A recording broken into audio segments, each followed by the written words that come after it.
위협에 굴복하면 영적 권위가 상실된다. 하나님의 말씀은 디모데후서 1장 6절로 7절입니다. 그러므로 내가 나의 안수함으로 내 속에 있는 하나님의 은사를 다시 부릴 듯 하게 하기 위하여 너로 생각하게 하노니 하나님이 우리에게 주신 것은 두려워하는 마음이 아니요 오직 능력과 사랑과 절제하는 마음이니 이 시간에는 위협에 굴복하면 영적 권위가 상실된다. 는 제목으로 말씀을 묵상하겠습니다. 위협은 우리를 영적으로 무력하게 만들고 옳다고 생각하는 신념대로 살지 못하게 합니다. 또한 우리로 하여금 상황을 돌파하지 않고 도리어 환경에 굴복하게 만듭니다. 엘리와 그의 아들들에 관한 기사는 그 대표적 사례입니다. 이스라엘의 왕정 제도가 수립되기 전에 백성을 다스린 사람은 하나님이 위기 때마다 세우신 사사들이었습니다. 데이크 성경에 의하면 엘리는 이스라엘의 제15대 사사이자 제7대 대제사장이었습니다. 그는 40년 동안 이스라엘을 통치했으며 그의 두 아들 홈리와 비나스 역시 제사장이었습니다. 엘리 지도하에 이스라엘의 영적 상황을 살펴보면 사무엘상 3장 1절에서 이렇게 기록하고 있습니다. 아이 사무엘이 엘리 앞에서 여호와를 섬길 때에는 여호와의 말씀이 희귀하여 이상이 흔히 보이지 않았더라. 여기에서 하나님의 말씀은 기록된 성경을 가리키는 것이 아니라 이스라엘 백성이 갖고 있었던 토라를 가리킵니다. 특히 이 구절에서는 하나님의 방법과 계획을 알려주시는 계시를 의미합니다. 당시에는 하나님이 이스라엘 백성에게 공개적으로 말씀하셨던 것에 대한 아득한 기억만이 남아 있었습니다.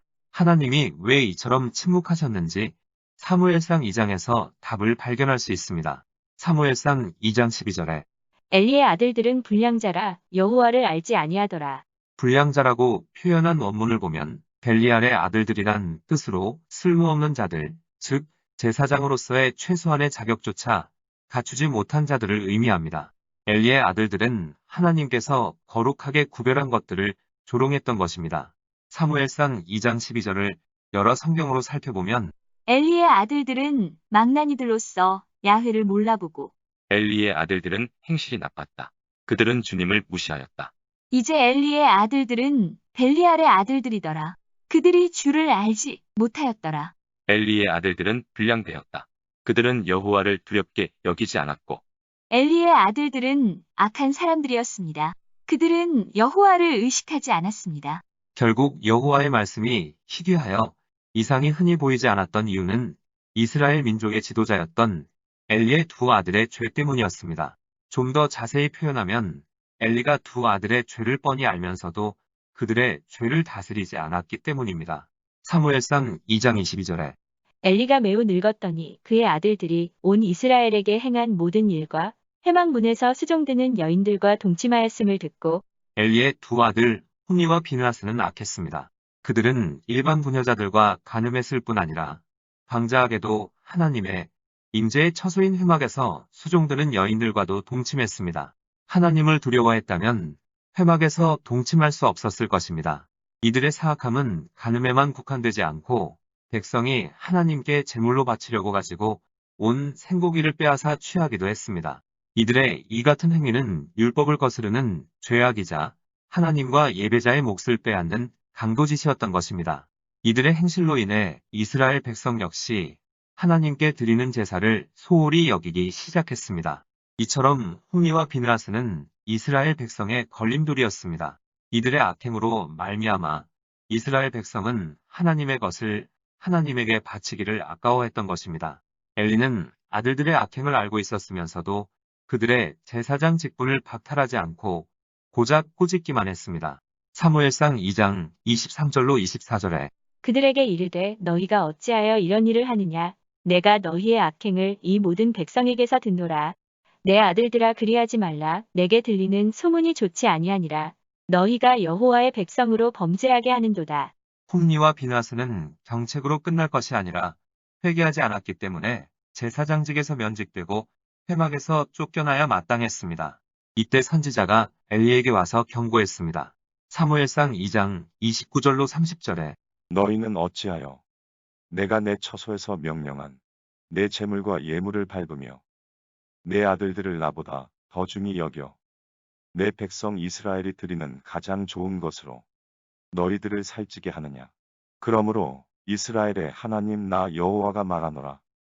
내가 전에 내 집과 내 조상의 집이 내 앞에 영원히 행하리라 하였으나 이제 나 여호와가 말하노니 결단코 그렇게 하지 아니하리라. 나를 존중히 여기는 자를 내가 존중히 여기고 나를 멸시하는 자를 내가 경멸하리라. 엘리가 자기 아들들을 엄히 훈육하지 않은 까닭은 하나님보다 그들을 더 귀하게 여겼기 때문입니다. 두려움을 느끼는 사람은 하나님보다 자신이 두려워하는 대상을 더 존중하기 마련입니다. 부지불식간에 자신을 위협하는 것에 복종하는 것입니다. 엘리가 자식보다 하나님을 더 사랑했더라면, 자식보다 하나님을 더 두려워했더라면, 자식보다 하나님을 더 존중했다면 그들을 엄중히 문책했을 것입니다. 훗날 하나님은 사무엘에게 엘리에 관해 이런 말씀을 하셨습니다. 사무엘상 3장 13절에 내가 그의 집을 영원토록 심판하겠다고 그에게 말한 것은 그가 아는 죄악 때문이니 이는 그가 자기의 아들들이 저주를 자청하되 금하지 아니하였음이니라. 이스라엘의 사사이자 대제사장인 엘리가 하나님보다 자식을 더 사랑했고 하나님보다 자식을 더 존중했고 하나님보다 자식을 더 두려워했기 때문에 하나님의 말씀이 희귀해졌고 죄악이 횡행했던 것입니다. 자식들의 죄를 묵인함으로 엘리는 자기 권위를 상실했고 이스라엘 백성을 올바로 다스리며 섬길 능력도 잃어버려서 하나님의 목적도 좌절되었던 것입니다. 이스라엘이 내부적으로 부패하는 동안 사방의 대적들은 날로 강성해졌습니다. 이스라엘 지도자들이 이처럼 영적 권위를 상실하였을 때 온 백성은 고통을 당할 수밖에 없었습니다. 안타깝게도 우리 주변에는 자식들을 두려워하는 부모들이 있습니다. 자기 부모를 멸시하는 10대 청소년들은 부모를 무시하거나 경멸하는 말을 서슴지 않습니다. 부모는 그런 자식들 때문에 분노하지만 실제로는 그들에게 쩔쩔매면서 그들을 올바로 훈육하기를 두려워합니다. 이런 가정은 혼돈 그 자체이며 모든 것이 난장판이 됩니다. 부모가 자식들에게 자기 권위를 양도했기 때문입니다.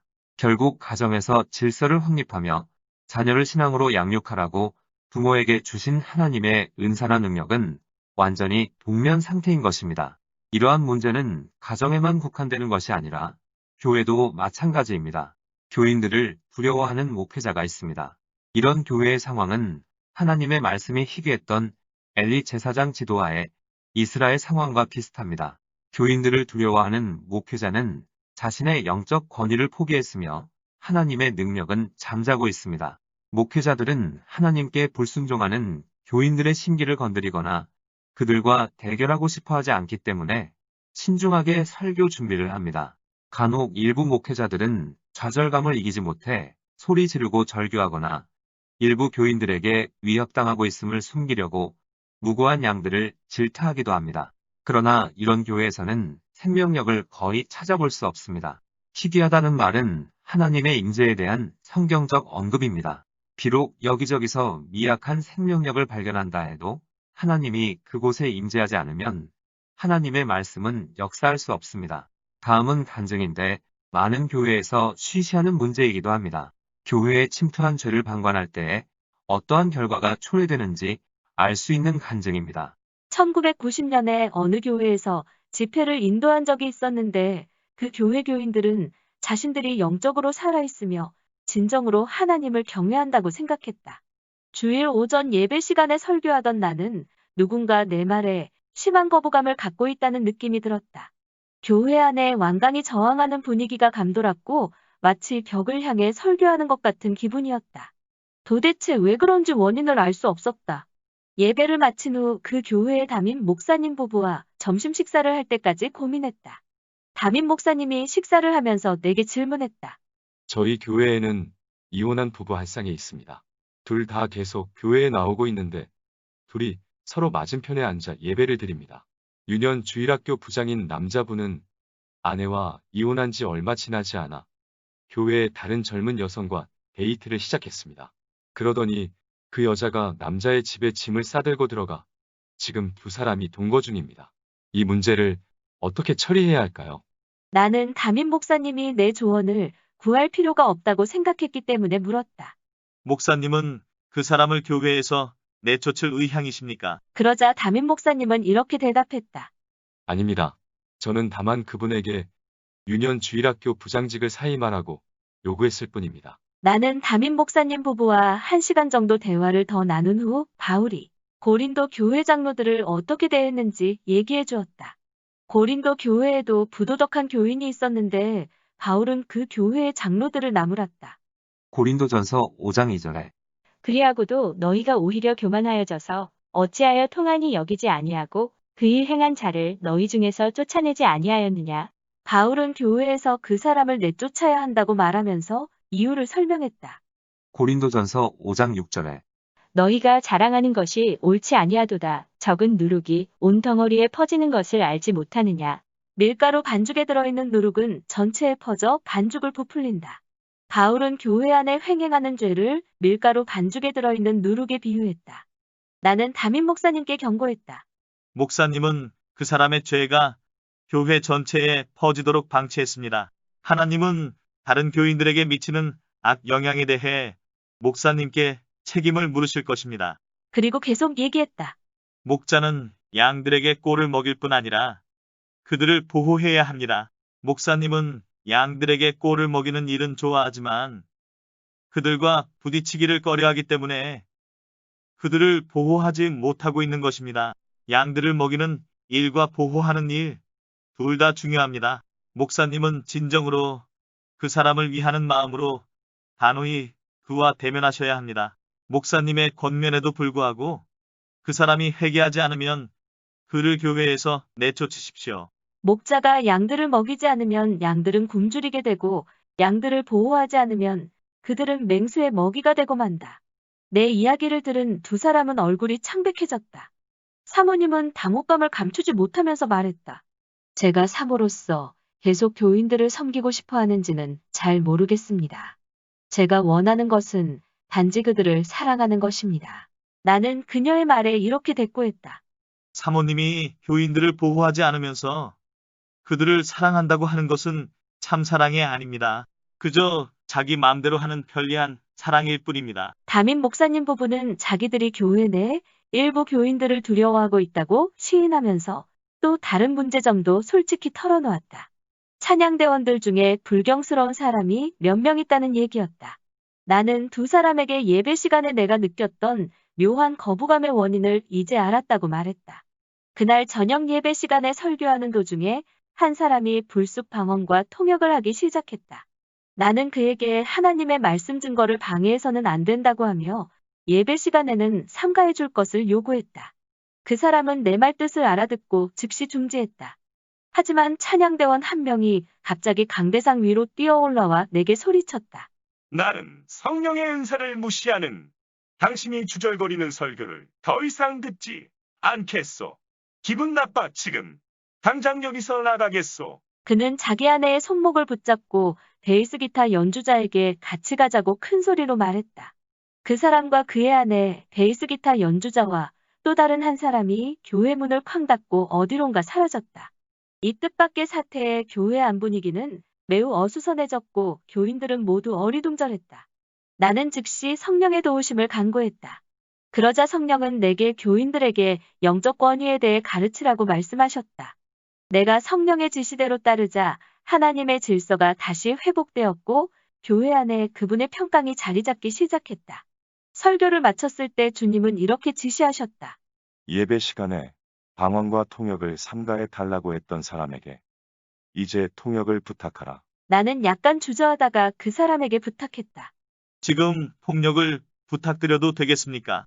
하나님이 당신을 통해 저희에게 선포하고 싶은 말씀이 있는 것 같습니다. 하나님이 그 사람에게 방언으로 말씀하시자 그는 통역을 했다. 그가 통역한 내용은 이러했다. 나 여호와가 말하노라. 나는 이 교회에 죄가 침입한 것을 보았다. 담임 목사에게 그 죄악의 일부분을 보여주었다. 그가 하는 말은 곧 내 말이니 너희는 그의 말을 청종하라. 나는 그 교회에 창궐하고 있는 죄와 불의를 일수하기 시작했다. 그동안 담임 목사는 완전히 압도당하고 있었다. 하나님이 그에게 돌보라고 맡겨주신 양 무리를 그가 오히려 두려워했기 때문에 교회에 죄가 만연했던 것이다. 나중에 그가 젊은 여자와 동거 중이던 유년 주일학교 부장을 엄하게 책망했다는 소식을 듣고 얼마나 기뻤는지 모른다. 지금은 두 사람 모두 자기 죄를 회개하고 즉각 동거 생활을 청산했다고 한다. 다음은 또 다른 간증입니다. 외국의 한 교회에서 집회를 인도하던 중 목사와 교회 지도자들이 위협에 시달리고 있음을 알게 됐다. 여기에서는 어떤 이유에 시달렸는지 그 이유는 밝히고 있지 않지만 여튼 목사와 교회 지도자들이 위협에 시달리고 있었습니다. 일주일 내내 설교를 통해 담대하고 하나님이 주신 소명에 전념하라고 그들을 권고했다. 집회를 마치고 그 교회를 떠나온 지 4개월이 지난 후 그 교회의 교인 수는 3배로 늘어났다. 또 400석 규모의 본당에서 2000석 규모의 본당을 갖춘 건물로 이사를 가게 되었다. 훗날 그 교회를 다시 방문했을 때 담임 목사님은 자신과 교인들은 두려움을 극복했고 그 결과 예전과 완전히 달라졌다는 얘기를 하였다. 우리는 이 시간 하나님의 능력과 은사를 회방하고 중단시키는 두려움과 위협과 그 능력에 대해 살펴보았습니다. 우리는 협박과 두려움이라는 치명적인 속박을 과감히 분쇄해야 합니다. 또 죄가 개인이나 가정이나 직장이나 사업장에 또는 교회에 침투해 들어오면 그 죄를 깨닫는 순간 두려워하지 말고 하나님의 말씀에 입각하여 대처해야 합니다. 그렇지 않고 수수방관하다가는 그 죄로 말미암아 하나님의 임재와 역사가 나와 가정과 직장과 사업장과 교회에서 사라지게 됩니다. 죄는 빨리 회개하고 다시금 하나님께로 돌아가야 합니다. 우리가 두려움을 느끼는 까닭은 하나님보다 사람을 더 두려워하기 때문입니다. 기도하시겠습니다. 하나님 위협에 굴복하는 순간 영적인 권위가 상실된다는 것을 깨달았습니다. 하나님만을 두려워하는 가운데 생각과 환경과 사람을 통해 공격해오는 사단의 위협에 굴복하지 않는 담대함을 주옵소서. 예수님의 이름으로 기도드립니다. 아멘. 하나님께서는 내 형편이 어떠하든 내 신분이 무엇이든 무슨 죄를 지었든 변함없이 나를 사랑하십니다.